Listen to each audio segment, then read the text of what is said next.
Hey, what's going on, everybody? This is Sam Kwak, one half the Kwak brothers, and welcome back to our show. And if you're new with us, we're talking about topics that advance your personal freedoms, liberties, but also bring awareness to things that are a threat to them. Just last week, Bloomberg News reports that the forecast for the US recession within a year hits 100%. Not 80% and not even 99.9%, 100%. Like the only score that my parents accept on my math tests. No, it's not good enough. I'm gonna go studying now.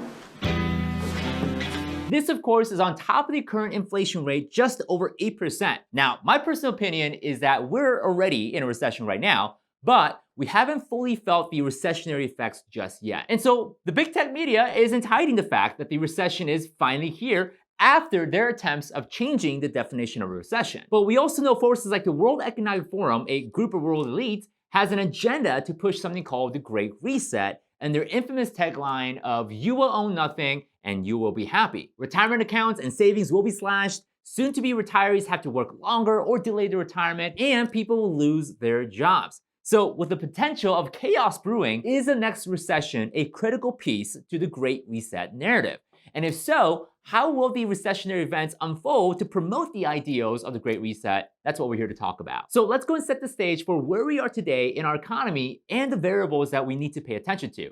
There are three major things that I personally believe that we have to absolutely pay attention to. One of the first things is that we're paying attention to the jobs and unemployment data. And I personally see this as one of the biggest foundations to our economy. And the logic is, if you lose your job, you can't afford to pay your bills. And if you can't pay your bills, this results obviously into selling your possessions or even foreclosing on your home. Currently, the unemployment rate is hovering just around 3.5%, which is relatively close to the pre-pandemic levels. However, with the definite effects of the recession, it's possible to see these numbers climb up due to the already rising interest rates and the continuing decline of the markets. Now, my opinion is that this is the only statistics that hasn't been affected just yet by the recessionary effects. And I think we're in for a nasty surprise come after Christmas time in 2022. But moreover, as consumer sentiments drop, we'll see less spending, which slows down the circulation of money, which ultimately means that businesses in Main Street and Wall Street will see a drop in revenue, forcing layoffs and budget cuts all around the country. And consequently, layoffs mean higher unemployment percentage across the board, which of course ultimately trickles into the housing market, which is the second major variable we're looking at. As we see jobless numbers go up, it's entirely possible to see foreclosure rates to climb as well. Currently, the foreclosure rates have also returned to the pre-pandemic level. But if that foreclosure rates do climb, that means also a decrease of homeownership. And this is where the ideals of the Great Reset agenda can slip through these cracks. Blackstone, one of the largest investment companies in the world, has been preparing nearly $50 billion to buy up real estate during the next recession. And of course, no surprise there, Blackstone Group is a partner of the World Economic Forum. So is it possible that large corporate investment companies like Blackstone is gearing up to take on individual home ownerships away through an opportunity presented by the recession? And time again, we've seen patterns where the global elites have taken advantage of a worldwide crisis to enact change to our economies, our policies, and our way of right without our voices. And listen, as a real estate investor myself, I get it. I do. I mean, I don't blame Blackstone for wanting to take advantage of an opportunity, and my investment companies have the same intentions of doing the same thing. However, the question is, does Blackstone represent the same values that you and I share when it comes to our freedoms, our rights, and our liberties? Do they have the same desire to promote your freedom and your liberty and your quality of life? Or have they aligned themselves to an agenda of control, restriction, and destabilization? So as we begin to see layoffs across the nation, unemployment rises, foreclosures and short sale rises as well, the downward spiral may cause people to pull money out of their retirement accounts early, potentially triggering massive sell-offs in the markets, which of course, this would exacerbate the downward spiral even more, causing massive slashes to retirement savings to those that are in the 40s through 60, and they simply can't afford to go backwards in their savings. So with retirement accounts and savings being affected, could this be the perfect crisis for the Federal Reserve to offer a new opportunity to quote unquote save the retirement accounts? And what could be this new opportunity? Well, introducing the central bank digital currency, CBDC for short. Now, for those that are not familiar with CBDCs, these are government-sanctioned cryptocurrency. Similar to Bitcoin, Ethereum, and even Dogecoin, a CBDC also uses the blockchain technology, but unlike the other types of cryptocurrency, a CBDC is a centralized cryptocurrency where the government has all the control and the power over the currency. And already several countries around the world have adopted a version of their own CBDC, are in an even testing phase for an eventual global rollout. And these are countries like China, France, and the European Union all have a version of the CBDCs. But here's where the dangers lie when it comes to the CBDC, and that is it hands more control to the government by tracking where you spend your money, where it's being stored, and how much you have it at all times. And the further downside is that the government can freeze your CBDCs without going through the banks, and they can even set an expiration date on your money to encourage you to start spending and for you not to decide what you want to do with it, really. And of course, the idea of a CBDC has been promoted aggressively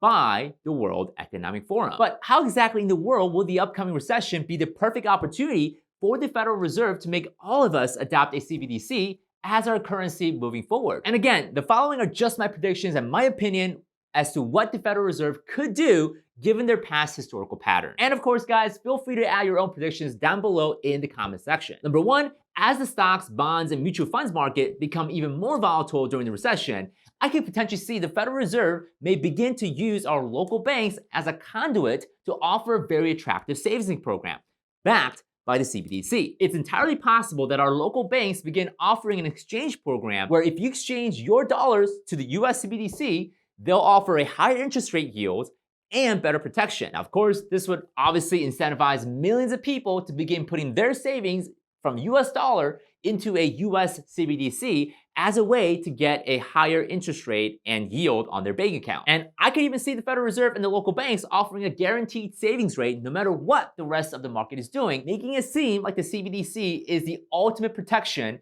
from the destabilizing markets. And second scenario that I could potentially see is that I can foresee a forceful adoption of CBDC where brokerages and retirement account administrators are required to keep a certain percentage of all accounts into some kind of a CBDC program. What that means is that companies like Fidelity, Edward Jones, and Raymond James may either voluntarily or involuntarily take some of your own money and your savings and allocate it to a CBDC investment program, which would further legitimize its value. And also related to that, it's also possible that in order to withdraw any of your money in your savings account, you have to do it in the form of a CBDC. And of course, their way of justifying this is an argument for how safe CBDCs are against the US dollar. You know, they may say something like, hey, it protects you from robbery, it protects you from theft, and it's super convenient, super secure, better than Venmo and all these other apps.